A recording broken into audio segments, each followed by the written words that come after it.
Hello বন্ধুরা, আশা করি ভালো আছেন সবাই। আমাদের আজকের আলোচনার বিষয় হলো বর্ষাকালে বাগানের গাছপালার নজরকাড়া বৃদ্ধির কারণ অনুসন্ধান, আর সেই সঙ্গে এই সময়ে বাগান চর্চায় করণীয় বর্জনীয় কাজগুলো কী কী। বাগান আছে এবং নিয়মিত দেখভাল করেন এমন আমরা সকলেই জানি, বৃষ্টির জলে গাছপালা তরতাজা হয়ে ওঠে, যেটা শীতের শেষ থেকে বৃষ্টি শুরু হওয়ার আগে পর্যন্ত তেমন দেখা যায় না। আসলে বৃষ্টির জলে কলের জলের চেয়েও বেশি অক্সিজেন থাকে, আর এই অক্সিজেন গাছগুলোকে উজ্জ্বল হতে সাহায্য করে। আর এর আসল কারণ হলো বৃষ্টির জল বিভিন্ন ধরনের জৈব সারের অপূর্ব সমন্বয়। উদ্ভিদের অধিকাংশ পুষ্টি উপাদানগুলোই বর্তমান এর মধ্যে, যেমন sodium, potassium, magnesium, calcium, chloride, bicarbonate, sulphate ion আকারে, আবার মূলক আকারে অ্যামোনিয়া, নাইট্রেট, নাইট্রাইট ইত্যাদি। অতএব দেখা যাচ্ছে মুখ্য তিনটি উপাদান নাইট্রোজেন, ফসফরাস, পটাশিয়াম ছাড়াও sodium, magnesium, calcium, chlorine, carbon, সালফারের মতো নিউট্রিয়েন্টসগুলো রয়েছে বৃষ্টির জলে। কিন্তু তার মানে এই নয় যে এই সময়ে কোনো সারের অভাব হচ্ছে না গাছগুলোতে, তাই বাড়তি সারেরও প্রয়োজন নেই। এবার সেই প্রসঙ্গেই আসছি।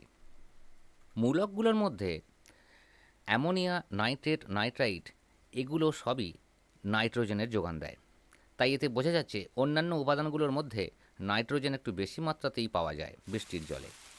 তাই এই সময় গাছপালার মধ্যে সবুজ ভাব বেড়ে ওঠে, মূলত নতুন পাতায় গাছ ভরে যায়। আর এখানেই ভাবনার বিষয়, মূল তিনটি উপাদানের মধ্যে একটা নাইট্রোজেন, বাকি দুটোর মধ্যে পটাশিয়ামও খানিকটা নিশ্চয়ই পাওয়া যায়। কিন্তু সেই তুলনায় বলতে গেলে ফসফরাস ঘটিত কোনো যৌগ বা আয়ন বৃষ্টির জলে না থাকায় ফসফরাসের উপস্থিতি থাকে না বললেই চলে। আমার এই বক্তব্যের সপক্ষে আমি মিস্টার A.K. যাদব এবং মিস্টার G.P. মিশ্রার একটি রিসার্চ পেপারের স্ক্রিনশট শেয়ার করলাম। সম্পূর্ণ রিসার্চ পেপারটির লিঙ্ক ডেসক্রিপশন বক্সে দেওয়া রইল। এখানে দেখা যাচ্ছে নাইট্রোজেন 7.96, ফসফরাস 0.394, পটাশিয়াম 4.42। রিসার্চ পেপারটি 1979 সালের হলেও এটুকু নিশ্চিত যে মাত্র বছর 50 ব্যবধানে বর্ষার জলে নতুন করে ফসফরাসের আধিক্য হবে না, কারণ ফসফরাসের জৈব উৎসগুলোর অধিকাংশই প্রাণীজ। তাই এই সময় ফসফরাস এবং পটাশিয়ামের একটা বাড়তি যোগান গাছে প্রয়োজন হয়। আমার মতে এই দুটো সার 7:3 অনুপাতে দেওয়া ভালো, অর্থাৎ 7 ভাগ ফসফরাস আর 3 ভাগ পটাশিয়াম। তবে পরিমাণ নির্ভর করবে গাছের সাইজ এবং পাত্রে মাটির পরিমাণের ওপর ভিত্তি করে। তবে গাছের প্রকৃতি বুঝে এই অনুপাতের হেরফের করতে হতে পারে, যেমন ফুল ও ফল গাছের ক্ষেত্রে এই আনুপাতিক ভাগ হারের একটু হ্রাস বৃদ্ধি করলে ভালো হয়। এ প্রসঙ্গে সার প্রয়োগের গোড়ার কথা সিরিজের প্রথম ভিডিওটা দেখে নিলে এই অনুপাত ঠিক করার ক্ষেত্রে সুবিধা হবে বলে আশা করি। আর যতদিন বৃষ্টি চলবে ততদিন এনপিকে জাতীয় সার এবং অন্যান্য সার যাতে নাইট্রোজেন আছে এমন সার প্রয়োগ বন্ধ রাখা উচিত। তবে ব্যতিক্রমী পরিস্থিতির কথা আলাদা, যেমন বনসাই চর্চা যারা করেন তাদের জন্য বলি, বনসাইগুলোকে এই সময়ে যতটা সম্ভব সরাসরি বৃষ্টির জল থেকে দূরে রাখতে হয়। তাই তাদের ক্ষেত্রে প্রয়োজনে নাইট্রোজেন ঘটিত সার প্রয়োজন হতে পারে। অবশ্য সেক্ষেত্রে আলাদা পাত্রে ধরে রাখা বৃষ্টির জল প্রয়োজন মতো ব্যবহার করলেও এই প্রয়োজন মিটবে। এই প্রসঙ্গে একটা কথা বলা দরকার, ভিডিওতে যে রিসার্চ পেপারের স্ক্রিনশটটি দেখা যাচ্ছে সেখানে সোডিয়ামের পরিমাণ সব থেকে বেশি, 26.83। আর সোডিয়াম মানে লবণ বা নুন। এখন নুন যদি কোনোভাবে মাটিতে বেড়ে যায় তাহলে মাটি থেকে জল সংগ্রহ করতে গাছ বাধা পায়। ফলস্বরূপ গাছের বৃদ্ধি থমকে যায়, গাছের পাতা সবুজ ভাব কমে যায়, ধীরে ধীরে ঝরতে শুরু করে। তাই অনেক ক্ষেত্রে বর্ষার শেষ থেকে শুরু করে সমস্ত শীতকাল সময়টার মধ্যে যদি এমন লক্ষণ গাছের মধ্যে দেখা যায় তাহলে গাছের মাটি থেকে ওই অতিরিক্ত সোডিয়াম সরিয়ে ফেলার ব্যবস্থা করতে হবে। এই সমস্যাটা আর এই রকম আরও কয়েকটা সমস্যার সমাধান নিয়ে এরপরে একটা সম্পূর্ণ ভিডিও শীঘ্রই নিয়ে আসব। এবার আসি বর্ষাকালে কম্পোস্ট সার ব্যবহারের কারণ, পদ্ধতি, পরিমাণ ইত্যাদি ব্যাপারে। এটা আলোচনা করার সুবিধার জন্য আগে আমাদের একটু পিএইচ স্কেলের দিকে তাকাতে হবে। স্ক্রিনে দেখা যাচ্ছে পিওর ওয়াটার বা বিশুদ্ধ জলের পিএইচ ভ্যালু 7। স্কেলে যত ওপরের দিকে ওঠা যাবে, অর্থাৎ ভ্যালু যত কম হবে, জল বা যে কোনো তরল তত আম্লিক হতে থাকবে। আর যত নিচের দিকে নামা হবে তত ক্ষারীয় হতে থাকবে। স্বাভাবিক পরিষ্কার বৃষ্টির জলের পিএইচ ভ্যালু 5.0 থেকে 5.6 আশেপাশে থাকে, যা সামান্য আম্লিক। তবে মনে রাখতে হবে, ইন্ডাস্ট্রি বেল্ট এলাকায় বৃষ্টির জলের পিএইচ ভ্যালু 4.0 আশেপাশে থাকে।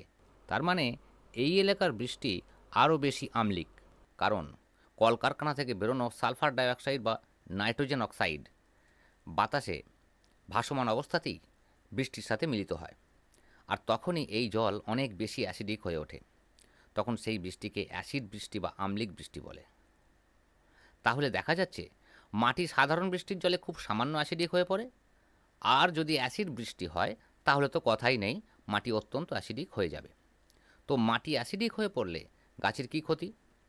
মাটি অধিক আম্লিক হলে গাছের ফসফরাস, মলিবডেনামের মতো উপাদানগুলোর গ্রহণ ক্ষমতা কমে যায়। বদলে অ্যালুমিনিয়াম এবং ম্যাঙ্গানিজের মতো উপাদান গ্রহণ ক্ষমতা অস্বাভাবিকভাবে বেড়ে যায়, যা গাছের ক্ষতির কারণ হয়ে দাঁড়ায়। তাই এই সময় মাটির আম্লিক ভাবকে কমাবার জন্য গাছের গোড়ায় বেশ মোটা করে, মানে 1 থেকে 1.5-2 ইঞ্চি পর্যন্ত পুরু করে কম্পোস্ট সার দিয়ে দিতে হবে। তবে বসবাস বা বাগান যদি কলকারখানাপূর্ণ এলাকায় হয়, তাহলে কম্পোস্ট সারের বেডটা 2 থেকে 4 ইঞ্চি পর্যন্ত পুরু করে দিলে ভালো হয়। তাহলে প্রাথমিকভাবে দেখা যাচ্ছে, বৃষ্টির জলে পুষ্টি উপাদানের স্বাভাবিক যোগান রয়েছে। সাধারণ জলের তুলনায় বৃষ্টির জল গাছের পাতার ধুলো বা ধ্বংসাবশেষ ধুয়ে ফেলতে অধিক সক্ষম। সেই সঙ্গে বৃষ্টির সাথে উদ্ভিদের উপকারী কার্বন ডাইঅক্সাইড পৃথিবীতে নেমে আসে। ফলে সালোক সংশ্লেষের জন্য CO2 এবং অন্যান্য পুষ্টি গ্রহণের ক্ষমতা ব্যাপকভাবে বেড়ে যায়। তাই এত কথার পরেও এটা মেনে নিতে হবে যে বৃষ্টির জল গাছের পক্ষে খুবই ভালো, কারণ বিপক্ষের চাইতে পক্ষের পাল্লা ভারী। তাই সারা পৃথিবী জুড়ে যে কোনো চাষিদের মধ্যে গাছের জলসেচ ব্যবস্থায় বৃষ্টির জল ব্যবহারের প্রবণতা দেখা যাচ্ছে, যা রেন ওয়াটার হারভেস্টিং নামে পরিচিত। তবে অবশ্যই এই পদ্ধতি সেই সব এলাকাতেই সম্ভব যেখানে যেখানে বৃষ্টির পরিমাণ তুলনামূলকভাবে বেশি এবং সারা বছরের অধিকাংশ সময় বৃষ্টি হয়। সেই সব এলাকায় বৃষ্টির জল ধরে রাখা হয় বড় বড় কন্টেনারে, কিন্তু বৃষ্টির জল সাধারণ অবস্থায় কয়েকদিন মাত্র তাজা থাকে।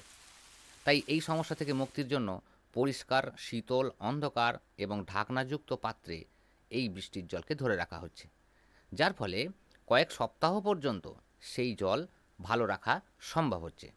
তাই আমরা যদি এরকমভাবে বৃষ্টির জল ধরে রাখতে পারি, তাহলে সারা বছর না হোক, যদি 2-2.5 মাসও ব্যবহার করতে পারি, তাই বা মন্দ কি? আজ তাহলে এই পর্যন্ত। ভালো লাগলে লাইক শেয়ার করবেন। দেখা হচ্ছে পরের ভিডিওতে। ও হ্যাঁ, নোটিফিকেশন বাটনটা প্রেস করতে ভুলবেন না।